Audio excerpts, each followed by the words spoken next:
और ईद की तैयारी होगी, कपड़े, चूड़ियाँ और दीगर चीज़ें भी खरीदी जा रही हैं। ख़वातीन की एक दूसरे पर सबकत ले जाने की कोशिश। सिंध में ईद की खरीदारी के आखिरी रोज़ बाज़ारों में खासी गहमा गहमी रही। मार्केट में मौजूद शहरियों ने कोरोना SOPs भुला दी, किसी हुकूमती पॉलिसी पर सवाल उठा दिया।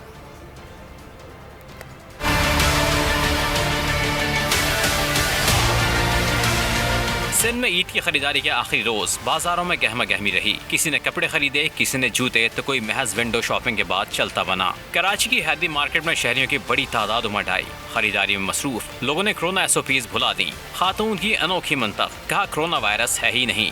नहीं, मुझे नहीं है, क्योंकि मुझे लगता ही नहीं है कि कोरोना वायरस है।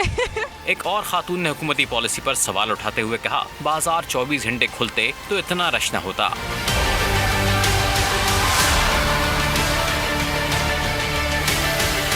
हैदराबाद के बाजारों में चांद-रात का समा, दिल धरने की जगह न थी। पूरी तरह बाजार ही नहीं खोल रहे, 2 बजे बंद कर रहे हैं बाजार। क्या करेगा बंदा शॉपिंग, बेचारे क्या कमाएंगे, क्या खाएंगे। भाई खरीदारी तो बहुत खराब जा रही है, क्योंकि महंगाई बहुत ज्यादा है आजकल के दौर में। अहलिया के साथ बाजार आया लड़काना का शहरी, रश देखकर चकरा गया। शॉपिंग तो मुकम्मल नहीं हुई। मैं तो कह रहा हूँ आखिरी दिन क्या पहले ही बंद कर देना चाहिए था। SOPs की खुल्लम खुला खिलाफवर्जी हो रही है, ना इंतजामिया का नामो निशान है।